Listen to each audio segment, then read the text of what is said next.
Ayan guys, at nakukuha natin ng mga sisiw. Nasa 16 po. 16 pieces po lahat sila.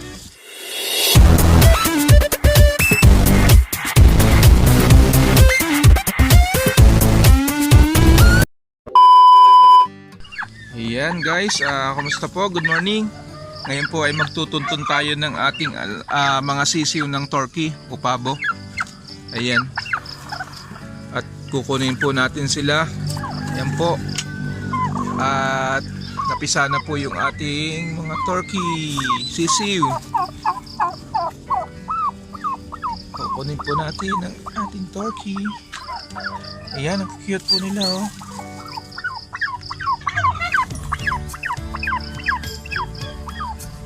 Tingnan natin kung ilan yung napisa. Ang dami.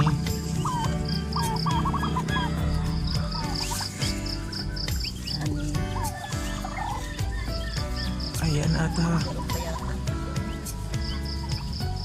Sana po.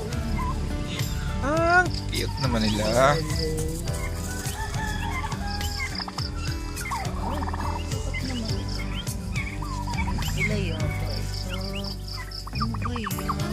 Pilay? Hindi pa siya totally hindi pa siya totally ayos. Meron pang maliliit na bagong labas pala sa pero okay na to. Tulad nito oh. Mga bagong labas pa lang. Ilan na po yan?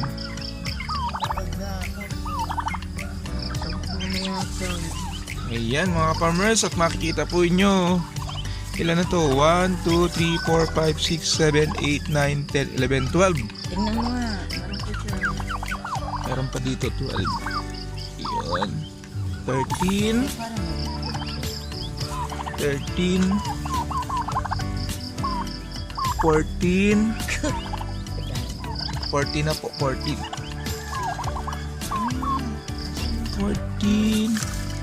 meron pang itlog. 14 15. Parang nawala 15.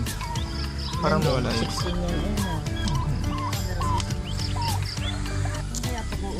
Ayan guys, at nakukuha natin ng mga sisiw. Nasa 16 po. 16 pieces po lahat sila. At ililipat po natin dun sa brooding niya. Yan po yung mga father ng ating turkey.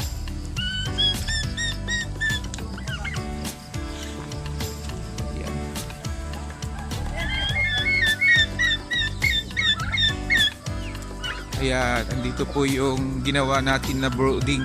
Nilagyan po natin ng sapin na mga dayami para magiging po sa ating mga sisiw sa lamig.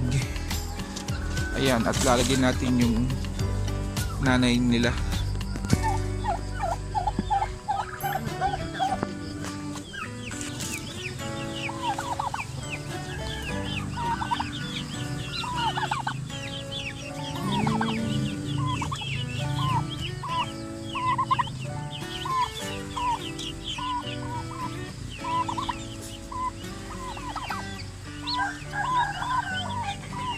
Ayan.